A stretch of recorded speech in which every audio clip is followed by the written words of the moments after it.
പ്രിയപ്പെട്ടവരെ, നമസ്തേ.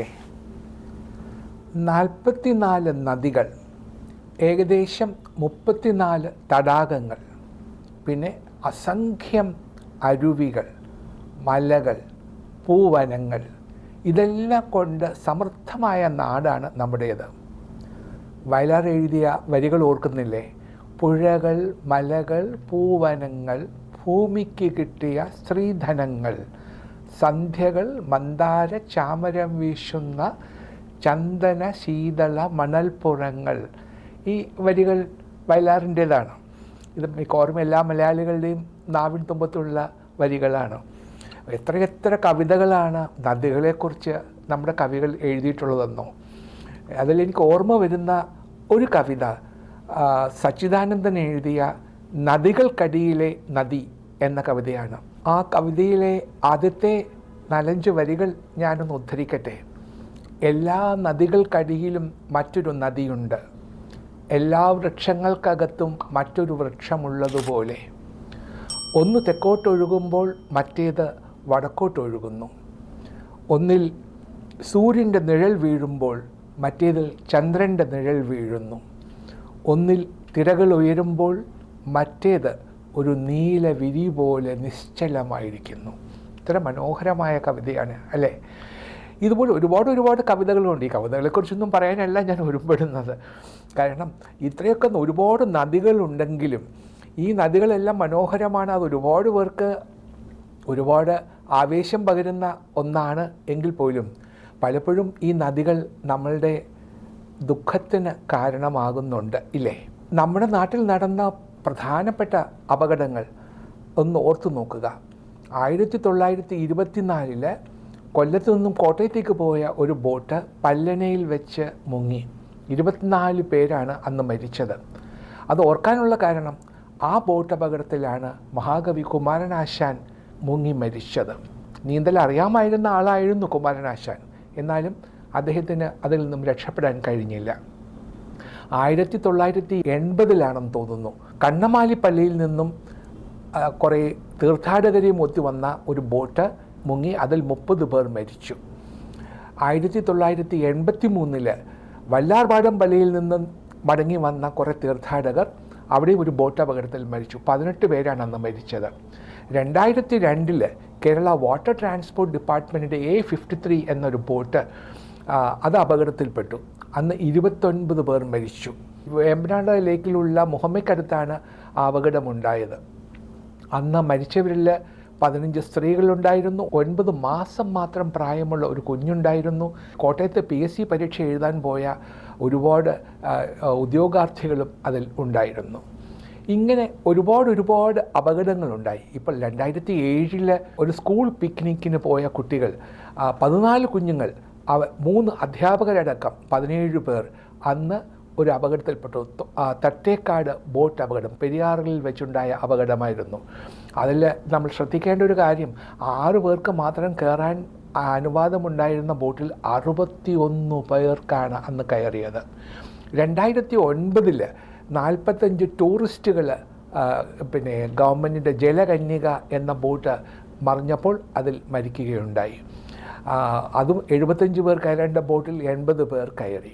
2023 22 പേരാണ് മരിച്ചത് ബോട്ട് അപകടത്തിൽ. അതിൽ സ്ത്രീകളും കുഞ്ഞുങ്ങളും ഒക്കെ ധാരാളം ഉണ്ടായിരുന്നു. അത് മലപ്പുറത്തെ തരൂർ ഭാഗത്തുള്ള തൂവൽ തീരം എന്ന ബീച്ചിൽ വെച്ച് നടന്ന ഒരു അപകടമായിരുന്നു അത്. ഇങ്ങനെ ഒരുപാട് അപകടങ്ങൾ ഇവിടെ നമ്മുടെ നാട്ടിൽ നടക്കുന്നുണ്ട് അല്ലേ? ഇതേപോലെയുള്ള അപകടങ്ങൾ മറ്റ് സംസ്ഥാനങ്ങളിലുമുണ്ട്. അതുകൊണ്ടാണ് പലപ്പോഴും പല നദികളും ആ സംസ്ഥാനത്തിൻ്റെ ദുഃഖമായി മാറുന്നത്. ഉദാഹരണത്തിന് ജാർഖണ്ഡിലും പശ്ചിമ ബംഗാളിലും കൂടി ഒഴുകുന്ന ദാമോദർ റിവർ, അത് ബംഗാളിൻ്റെ ദുഃഖമാണെന്നാണ് പറയുന്നത്. ആസാമിൻ്റെ ദുഃഖമാണ് ബ്രഹ്മപുത്ര എന്ന് പറയുന്നു. ഒഡീഷയുടെ ദുഃഖമാണ് മഹാനദി. സിക്കിമിൻ്റെ ദുഃഖമാണ് തീസ്ത നദി. ബീഹാറിൻ്റെ ദുഃഖമാണ് കോസി നദി. അവിടെയെല്ലാം വെള്ളപ്പൊക്കമുണ്ടാകുന്നു. അതുകൊണ്ട് ഒരുപാട് പേർ അവിടെ മരിക്കുന്നു. ഇത് ഒരു നിത്യസംഭവം എന്ന് പറഞ്ഞുകൂടാ, എങ്കിലും എല്ലാ വർഷവും നടക്കുന്ന ഒരു സംഭവങ്ങളാണ്. ഒരുപാട് പേർ വെള്ളത്തിൽ മുങ്ങി മരിക്കുകയാണ്. ഇതിന് പരിഹാരം വല്ലതുമുണ്ടോ? ഇത്രയധികം നദികൾ, 44 നദികളുള്ള നമ്മുടെ കൊച്ചു സംസ്ഥാനത്തിൽ എത്ര പേർക്കാണ് നീന്തൽ അറിയാൻ കഴിയുന്നത്? എത്ര പേർക്ക് നീന്താൻ അറിയാം? പലപ്പോഴും ഈ അപകടങ്ങളിൽപ്പെട്ടുന്ന കുഞ്ഞുങ്ങൾ മരിച്ചു പോകുന്നത് നീന്തൽ അറിയാത്തത് കൊണ്ട് മാത്രമാണ്. വാസ്തവത്തിൽ നീന്തൽ കുഞ്ഞുങ്ങളെ പഠിപ്പിക്കേണ്ടത് ഏറ്റവും അത്യാവശ്യമാണ്. അത് പലപ്പോഴും നമ്മളിതൊന്നും ചെയ്യാറില്ല. നമ്മൾ കുഞ്ഞുങ്ങളെ സ്കൂളിൽ വിടുന്നു, അവരെ പഠിപ്പിക്കുന്നു. ആൺകുട്ടികൾ, ഇപ്പോൾ പെൺകുട്ടികളും സൈക്കിളൊക്കെ ചവിട്ടാൻ പഠിക്കും, പക്ഷേ നീന്തൽ പഠിക്കുന്നില്ല. അതെന്തുകൊണ്ടോ നമുക്കൊരു വിരക്തിയാണ് അതിനോട്. അത് കുട്ടികൾക്കുള്ള ഒരു സ്വാഭാവികമായിട്ടും ഉണ്ടാകുന്ന ഒരു ഭയമുണ്ടാകാം. എന്നാൽ ഇത് കുട്ടികളെ പഠിപ്പിക്കേണ്ടത് ഏറ്റവും അത്യാവശ്യമായൊരു കാര്യമാണ്. ഞാൻ പറയും നിർബന്ധമായും പഠിപ്പിക്കേണ്ട ഒരു കാര്യമാണ്. അങ്ങനെ ചെയ്യണം. അത് ഗവൺമെൻറ് ചെയ്യാനും, ഗവൺമെൻറ്റിന് പല പരിമിതികളുണ്ട്. കാരണം എല്ലാ സ്കൂളുകളിലും നീന്തൽക്കുളങ്ങളുണ്ടാവില്ല, അല്ലെങ്കിൽ സ്കൂളിൽ ഇരിക്കുന്നതിന് അടുത്തൊന്നും നദികളുണ്ടാവില്ല. അങ്ങനെയൊക്കെയുള്ള പ്രശ്നങ്ങളുണ്ടാവാം. എങ്കിലും നീന്തൽ പഠിക്കേണ്ടത് ഏറ്റവും ആവശ്യമായ ഒന്നാണ്. ഇത് പ്രായോഗികമായി നടപ്പിലാക്കിയ സാധാരണക്കാരിൽ സാധാരണക്കാരനായ ഒരാളെ നിങ്ങൾക്ക് പരിചയപ്പെടുത്താനാണ് ഞാൻ ഈ ആമുഖ പ്രസംഗമൊക്കെ നടത്തിയത്. അത് ആലുവക്കാരനായ സജി വളാശ്ശേരി എന്നൊരു സാധാരണക്കാരനായ മനുഷ്യനാണ്. സ്വന്തം പരിശ്രമത്തിലൂടെ അദ്ദേഹം ഒരുപാട് പേരെ നീന്തൽ പഠിപ്പിക്കുന്നു. സാധാരണക്കാരായ കുട്ടികളെ അല്ല പഠിപ്പിക്കുന്നത്, ഭിന്നശേഷിക്കാരായ കുട്ടികൾ, നട്ടലിന് ക്ഷതമേറ്റവർ, പിന്നെ അന്ധരും ബധിരരുമായ ആൾക്കാർ, ഇങ്ങനെയുള്ളവരെയൊക്കെയാണ് അദ്ദേഹം നീന്തൽ പഠിപ്പിക്കുന്നത്. ഒരു അസാമാന്യ പ്രതിഭയാണ് ഈ മനുഷ്യൻ. അടുത്ത കാലത്താണ് ഞങ്ങൾ അദ്ദേഹത്തെ പരിചയപ്പെട്ടത്. അദ്ദേഹം ചെയ്യുന്ന ആത്മാർത്ഥമായ ഈ പ്രവർത്തനത്തിലൂടെ, ഈ പരിശീലന പരിപാടിയിലൂടെ ഒട്ടനവധി പേർ നീന്തൽ പഠിച്ച് മിടുക്കരായി വരുന്നുണ്ട്. അദ്ദേഹത്തിൻ്റെ കഥ നമ്മളൊന്ന് അറിഞ്ഞിരിക്കേണ്ടതുണ്ട്. അതുകൊണ്ട് ഈ ലക്കം ഈ സജി വളാശ്ശേരി എന്ന് പറയുന്ന സാധാരണക്കാരിൽ സാധാരണക്കാരനായ ഈ മനുഷ്യനെക്കുറിച്ചാകാം എന്ന് ഞങ്ങൾ വിചാരിക്കുന്നു. പ്രിയപ്പെട്ടവരെ, ഈ ഒരു എപ്പിസോഡോടുകൂടി ഭാവികയുടെ ഈ വർഷത്തെ എന്ന് പറഞ്ഞാൽ ഈ അക്കാദമിക് വർഷത്തെ 24-25 അക്കാദമിക് വർഷത്തെ എല്ലാ പരിപാടികളും അവസാനിക്കുകയാണ്. ഇനി അവശേഷിക്കുന്നത് ഞങ്ങളുടെ സമ്മർ ടൈമിൽ, വേനൽക്കാലത്തിലുള്ള ക്യാമ്പുകളാണ്. അത് ഏപ്രിൽ മാസം മുതൽ കേരളത്തിലെ പല സ്ഥലങ്ങളിലും ക്യാമ്പുകൾ നടക്കാൻ പോവുകയാണ്. ഞങ്ങളുടെ റേസ് ഓഫ് ലൈഫ് എന്ന പരിപാടിയും ഈ ലക്കത്തോടു കൂടി അവസാനിക്കുന്നു. ഇതിൻ്റെ അർത്ഥം ഇത് എന്നേക്കമായി അവസാനിക്കുന്നു എന്നല്ല. അടുത്ത അക്കാദമിക് വർഷത്തിൽ ഞങ്ങളിത് പരിപാടി വീണ്ടും പുനരാരംഭിക്കും. ഈ റേസ് ഓഫ് ലൈഫ് എന്ന ഈ പരിപാടിയിൽ സമകാലിക പ്രശ്നങ്ങളെക്കുറിച്ചുള്ള എൻ്റെ പ്രഭാഷണങ്ങളാണ് കൂടുതലും ഉണ്ടായിരുന്നത്. അപ്പം നിങ്ങൾക്ക് ബോറടിക്കാതിരിക്കാൻ വേണ്ടിയിട്ടാണ് ഞങ്ങൾ ഇടയ്ക്ക് കുറച്ച് ഇൻ്റർവ്യൂ ഒക്കെ അതിനകത്ത് തുന്നി ചേർത്തത്. അതും അറിഞ്ഞിരിക്കേണ്ട ചില കാര്യങ്ങളെക്കുറിച്ച് പറയാൻ വേണ്ടി മാത്രം. ഉദാഹരണത്തിന് ഇന്നത്തെ പരിപാടി തന്നെ നോക്കുക. ആരും ഇങ്ങനെയുള്ള മനുഷ്യരെക്കുറിച്ചൊന്നും പറയുന്നില്ല. പേപ്പർ വായിക്കാൻ നിവൃത്തിയില്ല. നോക്കുകയാണെങ്കിൽ എന്നും വളരെ മോശമായ വാർത്തകൾ മാത്രമേ നമുക്ക് കേൾക്കാൻ കഴിയുന്നുള്ളൂ. പോസിറ്റീവായിട്ടുള്ള കാര്യങ്ങളൊന്നും ആരും ഒന്നും പറയുന്നില്ല. അതുകൊണ്ടാണ് ഞങ്ങൾ ഭാവികയുടെ ഈ പരിപാടിയിലൂടെ വളരെ പോസിറ്റീവായിട്ടുള്ള കാര്യങ്ങൾ മാത്രം പറയാൻ ശ്രമിക്കുന്നത്. ഈ കഴിഞ്ഞ അക്കാദമിക് വർഷത്തിൽ നിങ്ങളെല്ലാവരും ഇത് കേൾക്കുകയും അഭിപ്രായങ്ങൾ പറയുകയും ചെയ്തു. അതിലെനിക്ക് ഒരുപാട് നന്ദിയുണ്ട്. കാരണം നിങ്ങളുടെ അഭിപ്രായങ്ങളാണ് ഞങ്ങൾ ഇത് വീണ്ടും നടത്താൻ ഞങ്ങൾക്ക് പ്രചോദനം നൽകുന്നത്. ഈ സഹകരണം തീർച്ചയായിട്ടും ഭാവിയിലും ഉണ്ടാകുമെന്ന് പ്രതീക്ഷിക്കട്ടെ. നിങ്ങളുടെ സഹകരണത്തിന്, നിങ്ങളുടെ ക്ഷമയ്ക്ക്, എല്ലാത്തിനും ഞാൻ നന്ദി പറയുന്നു. അടുത്ത പ്രാവശ്യം കാണുന്നത് വരെ ഞാൻ നിങ്ങളോട് വിട പറയട്ടെ. സാർ, എൻ്റെ പേര് തരുൺ. ഞാൻ UC കോളേജിൽ MA ഹിസ്റ്ററി പഠിക്കുന്ന സ്റ്റുഡൻറ്റ്. സാറിൻ്റെ പേര്, സ്വദേശം, എന്താണ് ജോലി, ഇവിടെ എന്നാ ചെയ്യുന്നതെന്ന് കൂടെ ഒന്ന്. ഞാൻ സജി വളശ്ശേരിയിൽ നിന്നാണ് അറിയപ്പെടുന്നത്. ഈ ആലുവ പുഴയുടെ അടുത്ത് തന്നെയാണ് വീട്. ഒരു 300 മീറ്റർ ദൂരമുള്ളൂ പുഴയിൽ നിന്ന്. പുഴയുടെ ആ എൻഡിൽ നിന്ന് പിടിച്ചു കഴിഞ്ഞാൽ ആലുവ മുനിസിപ്പൽ ഓഫീസിൻ്റെ ഫ്രണ്ടിൽ ഒരു ഫർണിച്ചർ കടയാണ് എനിക്ക്. അതിൻ്റെ തൊട്ട് പുറയിലാണ് എൻ്റെ വീട്. ഇവിടെ ഞാൻ രാവിലെ ഏകദേശം ഒരു 5 മണിക്ക് വരും. 5 മണിക്ക് വന്നിട്ട് ഒരു 8:30 വരെ ഇവിടെ 1000 പേരോളം നീന്തൽ പഠിപ്പിക്കാനുള്ള, അല്ലെങ്കിൽ 1000-ൽ കൂടുതൽ ആളുകളെ നീന്തൽ പഠിപ്പിക്കാനുള്ള എല്ലാ സുരക്ഷാ ക്രമീകരണങ്ങളും ഒരുക്കി വലിയൊരു വൻ സെറ്റപ്പ്, വൻ പടയോടുകൂടി കാത്തിരിക്കുകയാണ് ഇവിടെ. അപ്പം ആര് നീന്തൽ പഠിക്കാൻ വന്നാലും വെറും 16 ദിവസം കൊണ്ട് നമുക്കൊരു 98% അപകടങ്ങളിൽ നിന്നുള്ള രക്ഷപ്പെടാനുള്ള നീന്തൽ പഠിച്ചിട്ട് പോകാം, അതും സൗജന്യമായിട്ട്. സാർ, നമ്മുടെ ഈ ക്ലബ്ബ് തുടങ്ങാനുള്ള ഒരു കാരണം എന്താണ്? ഇത് പതിവായിട്ട് ഇങ്ങനെ കൂട്ടം മുങ്ങിമരണങ്ങൾ ഇപ്പോൾ 2007 തട്ടേക്കാട് ദുരന്തം, അതിനകത്ത് 15 കുട്ടികളും പിന്നെ സ്കൂളിലുള്ള അങ്ങനെ ഒരു 17 പേര് മുങ്ങി മരിച്ചു. പിന്നെ 2009 തേക്കടി ദുരന്തം, അതിൽ 45 പേരാണ് മുങ്ങി മരിച്ചത്. അത് തീരത്തിൻ്റെ തൊട്ടടുത്ത് വെച്ചിട്ടാണ് ബോട്ട് മുങ്ങിയത്. അപ്പോൾ ശരിക്കും പറഞ്ഞാൽ നീന്തലിൻ്റെ ഒരു പോരായ്മ കണ്ടു. അങ്ങനെ എൻ്റെ 2 കുട്ടികൾ, മെറിൻ സജി, ജെറിൻ സജി, പിന്നെ എൻ്റെ കൂട്ടുകാരൻ്റെ 2 കുട്ടികൾ, അങ്ങനെ 4 കുട്ടികളായിട്ടാണ് ഇത് 2010 സ്റ്റാർട്ട് ചെയ്തത്. ഇതിപ്പോൾ സ്റ്റാർട്ട് ചെയ്തപ്പോൾ കുറവ് ആളുകളാണെങ്കിലും പിന്നെ പടിപടിയായിട്ട് കൂടി ഇപ്പോൾ 1000-ന് മുകളിൽ ആളുകളെ പഠിപ്പിച്ചുകൊണ്ടിരിക്കുകയാണ്. സ്കൂൾ പൂട്ടിയ വെക്കേഷണൽ ടൈമിലാണ് ഇവിടെ ഏറ്റവും കൂടുതൽ കുട്ടികളെത്തുന്നത്. അങ്ങനെ പടിപടിയായിട്ട് ഇതിപ്പോൾ ഒത്തിരി ആളുകളിലേക്ക് എത്തിക്കൊണ്ടിരിക്കുകയാണ് നീന്തൽ പഠിക്കേണ്ടത് ഏറ്റവും അത്യാവശ്യമാണ്.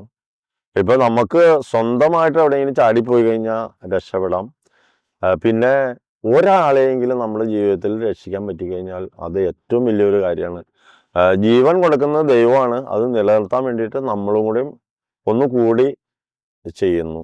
അത് ഏറ്റവും വലിയ കാര്യം തന്നെയാണ്. അപ്പോൾ ഓരോരുത്തരും നീന്തൽ പഠിച്ചാലാണ് അങ്ങനെ ഒരാളെങ്കിലും രക്ഷപ്പെടുത്താൻ കഴിയുമോ. ഇവിടെ ഒരുപാട് തരത്തിലുള്ള ആൾക്കാർ പ്രവർത്തിക്കുന്ന കണ്ടായിരുന്നു, പഠിക്കുന്നവരും ട്രെയിൻ ചെയ്യുന്ന ആൾക്കാരും. ഉവ്വ. അപ്പോൾ ഇവിടെ എന്തൊക്കെ ഏത് ഏജ് ഗ്രൂപ്പിലുള്ളവരാണ് ഇവിടെ പഠിക്കാനും പരിശീലിപ്പിക്കാനും ഒക്കെ വരുന്നവർ? ഇത് അങ്ങനെ പ്രായവ്യത്യാസമില്ല. 3 വയസ്സ് തുടങ്ങി 80 വയസ്സ് വരെയാണ് ഞാൻ പറഞ്ഞേക്കുന്നത്.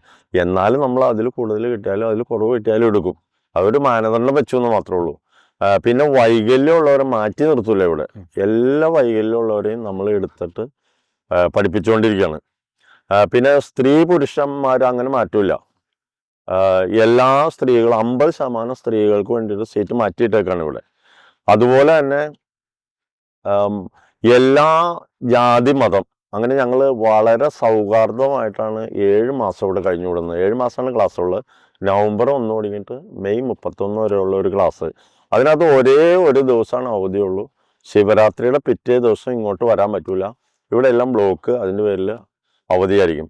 അല്ലാതെ ഇവിടെ യാതൊരു വ്യത്യാസമില്ല. എല്ലാവരും വന്ന് ഒറ്റ മതസ്ഥർ പോലെ, ഒരു ജോലിക്കാർ പോലെ, അല്ലെങ്കിൽ ജോലിയിൽ വേർതിരിവ്, വളരെ ഡിഫറെൻ്റ് ആളുകളുണ്ട് ജോലി സംബന്ധമായിട്ട്. പക്ഷേ എല്ലാം ഒരേപോലത്തെ ഒരു കുടക്കീഴിൽ ഒരു കുട നിവർത്തി വെച്ച് കഴിഞ്ഞാൽ എങ്ങനെ ഇരിക്കും അതുപോലെയാണ് ഇവിടെ ക്ലാസ് എടുക്കുന്നതും.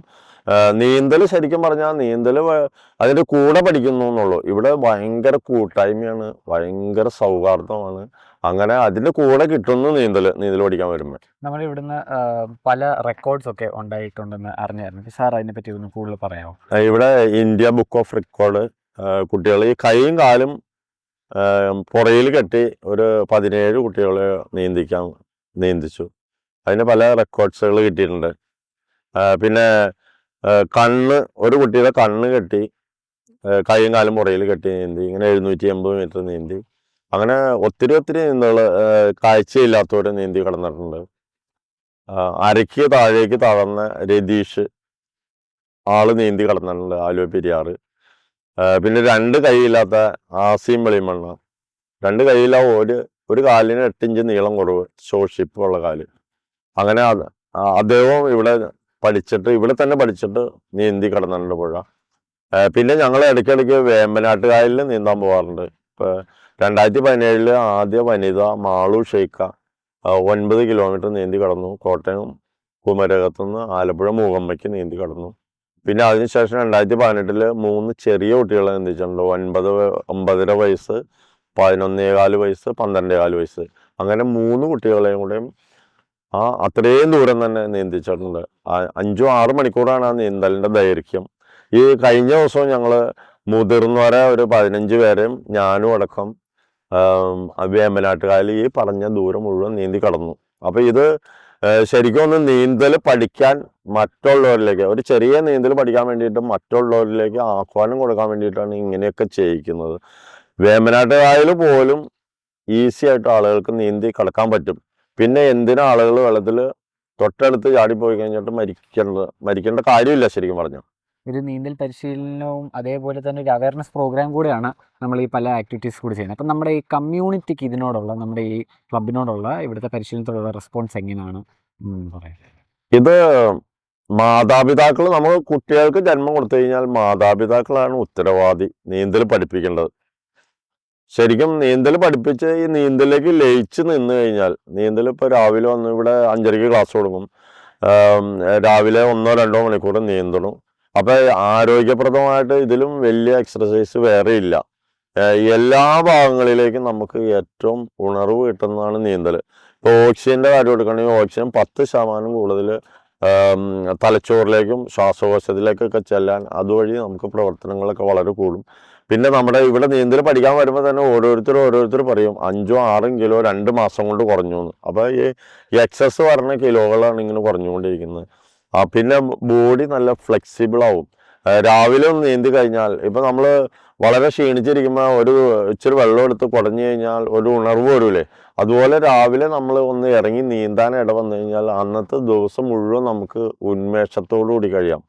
അപ്പോൾ ഒത്തിരി ആരോഗ്യ പ്രശ്നങ്ങൾ മാറി കിട്ടുന്ന ഷുഗർ, അങ്ങനെ ഒത്തിരി കാര്യങ്ങൾക്ക് ഗുണം ചെയ്യുന്നതാണ് നീന്തൽ. സാർ 10-16ഓളം സീസൺസ് നമുക്കിവിടെ സാർ ചെയ്തു വരുന്നുണ്ട്. സാറിനെ ടച്ച് ചെയ്തിട്ടുള്ള 2-3 മെമ്മറീസ് എന്തെങ്കിലും ഒന്ന് ഷെയർ ചെയ്യാമോ? ഇത് ആസിയും വെളിമണ്ണയുടെ നീന്തലാണ് എനിക്ക് ഏറ്റവും കൂടുതൽ. എന്ന് വെച്ച് കഴിഞ്ഞാൽ ഒരിക്കലും കൈയും കാലും ഉള്ളവർ മുഴുവൻ മുങ്ങി വരച്ചുകൊണ്ടിരിക്കുകയാണ്. അങ്ങനെ ഇരിക്കുമ്പോൾ ഒരു കുട്ടി വന്ന് 2 കൈയും ഷോൾഡറിൻ്റെ ഇവിടെ നിന്ന് ഇല്ല, കാലിന് 8 ഇഞ്ച് നീളം കുറവ്, അദ്ദേഹം ഇങ്ങനെ നീന്തി കണ്ടു കഴിഞ്ഞാൽ മറ്റുള്ളവരെ മുഴുവൻ നീന്തൽ പഠിപ്പിക്കാൻ ഒരു പ്രചോദനം, അത് ലോകത്തിന് മുഴുവൻ കൈമാറാൻ ആസിം വഴി എനിക്ക് കഴിഞ്ഞു. അതാണ് ഏറ്റവും വലിയ ഒരു അച്ചീവ്മെൻ്റായിട്ട് ഞാൻ കാണുന്നത്. പിന്നെ അരയ്ക്ക് താഴേക്ക് തളർന്ന ആൾക്കാണ് നീന്താൻ പിന്നെ അതിലും പ്രയാസം. എന്ന് വെച്ചാൽ ഇതിങ്ങനെ അരയ്ക്ക് കീഴേക്ക് തളർന്ന് കിടന്നു കഴിഞ്ഞാൽ വെള്ളത്തിൽ ഇങ്ങനെ ഇത് തൂങ്ങി കിടക്കും. ഇത്രയും ലോഡും കൂടെ വലിച്ചിട്ട് നമുക്ക് പോകാൻ പറ്റുള്ളൂ. അപ്പോൾ അത് വളരെ പ്രയാസമാണ് അങ്ങനെയുള്ള നീന്തൽ.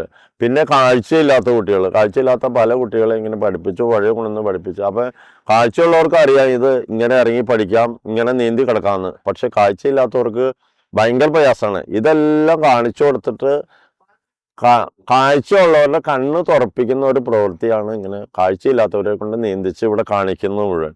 അപ്പോൾ അതുവഴി നമ്മൾ എല്ലാവരിലേക്കും നീന്തലിലേക്ക് എല്ലാവരെയും നയിക്കാൻ വേണ്ടിയിട്ടാണ് അങ്ങനെ ചെയ്യുന്നത്. ഇപ്പോഴും ഇത് തുടർന്ന് പോകാനുള്ള സാറിനുള്ള ഒരു പ്രചോദനം, മോട്ടിവേഷൻ എന്താണെന്നുള്ളത്? ഞാൻ മുഖാന്തരം ഒത്തിരി ആളുകളെ പഠിപ്പിക്കാം.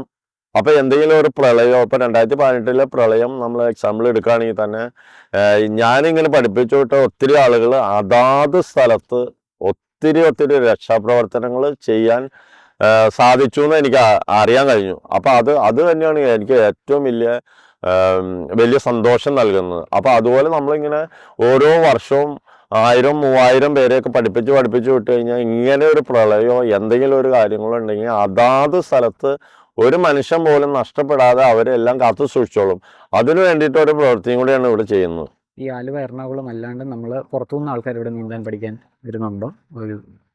ഇത് ഇപ്പൊ വരുന്നത് ചിറയൻകീഴ് എന്ന് വരുന്നുണ്ട്, വക്കത്തുനിന്ന് വരുന്നുണ്ട്, തൃശ്ശൂരിൽ നിന്ന് വരുന്നുണ്ട്, ഇരിങ്ങാലക്കുട, പിന്നെ കൊടുങ്ങല്ലൂര്, ചേർത്തല, അത്രയും ദൂരത്തു നിന്നൊക്കെയാണ് ഇവിടെ മൂവാറ്റുപുഴ, അത്രയും സമീപ ജില്ലകളിൽ നിന്നും കൂടെ ഇവിടെ ആളുകൾ വന്ന് പഠിക്കുകയാണ്. എന്ന് വെച്ചാൽ ഇവിടെ വന്ന് ഒരു 2 മണിക്കൂർ, ഇപ്പോൾ ദൂര സ്ഥലങ്ങളാണെങ്കിൽ ഒരു 60 കിലോമീറ്റർ ദൂരെയാണെങ്കിൽ പോലും ഒരു 2 മണിക്കൂർ കൊണ്ട് ഇവിടെ എത്തിക്കഴിഞ്ഞാൽ ഇവിടെ ഒരു 1 മണിക്കൂർ അല്ലെങ്കിൽ 1.5 മണിക്കൂർ ഇവിടെ നിന്ന് കഴിഞ്ഞാൽ നീന്തൽ പഠിച്ചിട്ട് പോകാം.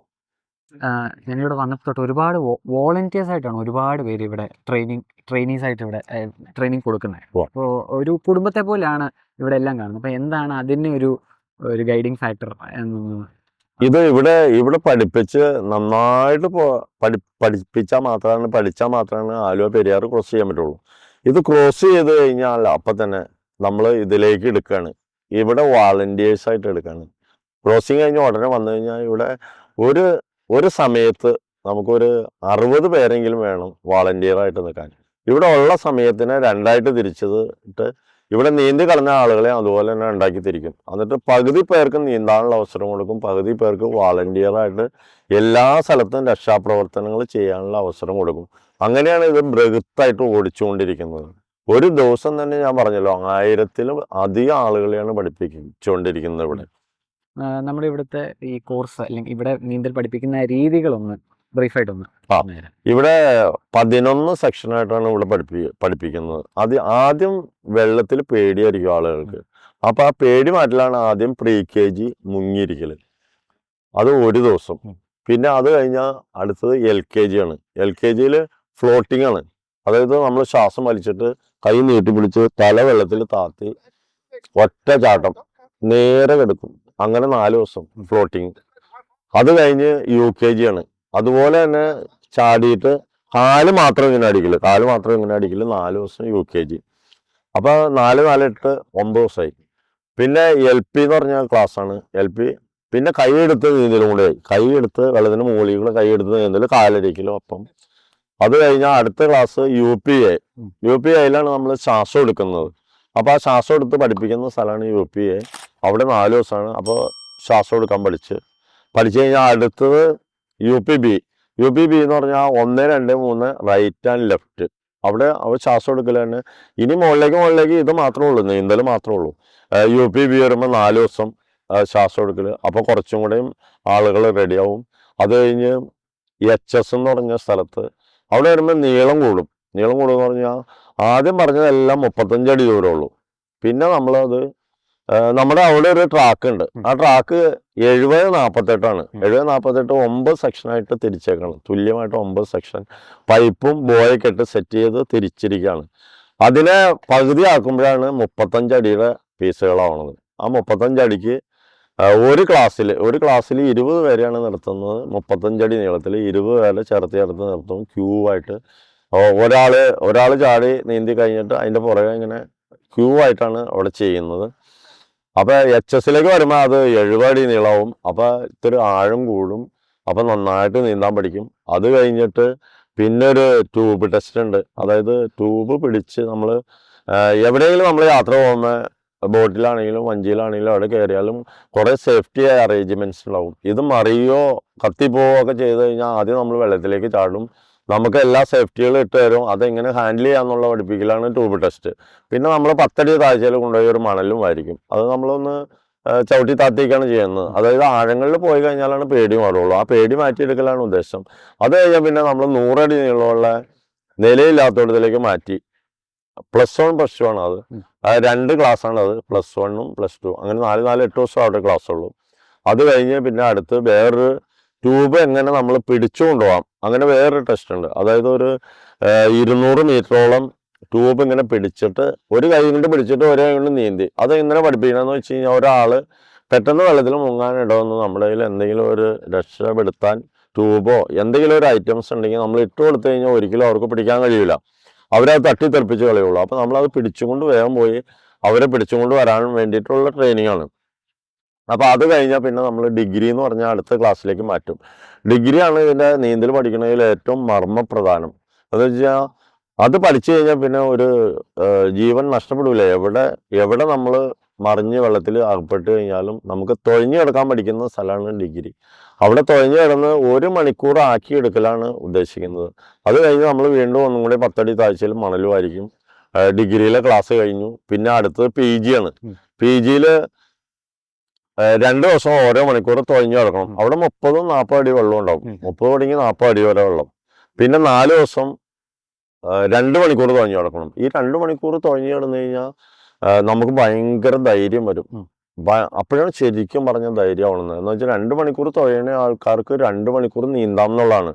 അപ്പൊ ഇന്ന് ഒരു അപകടം ഉണ്ടായി കഴിഞ്ഞാൽ ഇപ്പൊ വേമ്പനാട്ടുകായൽ 9 കിലോമീറ്റർ ഏകദേശം 9 കിലോമീറ്ററോളം വീതിയുണ്ട്. അപ്പൊ അവിടെ ഒരു അപകടം, നടുക്കൊരു അപകടം സംഭവിച്ചു കഴിഞ്ഞാൽ നീന്താൻ പറ്റാത്ത ആളുകളാണെങ്കിൽ പോലും ഒന്ന് തുഴഞ്ഞു കിടന്നാൽ മതി. ഒരു അരമണിക്കൂർ തുഴഞ്ഞു കിടന്നു കഴിഞ്ഞാൽ ഇപ്പൊ തന്നെ ഇന്നത്തെ ഇതനുസരിച്ച് രക്ഷാസന്നാഹങ്ങളെല്ലാം അവിടെ വരും. അപ്പൊ ഇത് തുഴഞ്ഞു പഠിക്കല് നീന്തലിന്റെ ഏറ്റവും പ്രധാനപ്പെട്ട ഭാഗമാണ്. അപ്പൊ ഇത് തുഴഞ്ഞു പഠിച്ച് അങ്ങനെ 2 മണിക്കൂർ വെച്ച് 4 ദിവസം തുഴഞ്ഞു കിടന്ന് ആ തുഴച്ചിൽ കഴിഞ്ഞാൽ പിന്നെ അടുത്തത് PhD എന്ന് പറഞ്ഞ സ്ഥലത്തേക്ക് വരികയാണ്. അവിടെ നമ്മൾ 6 ദിവസം 1 മണിക്കൂർ നിർത്താതെ നീന്തലാണ്. അതിൽ 4 ദിവസം ഹാഫ് ക്രോസിങ് 380 പോയിട്ട് സൈഡിൽ കൂടെ പോയിട്ട് കയറ്റും.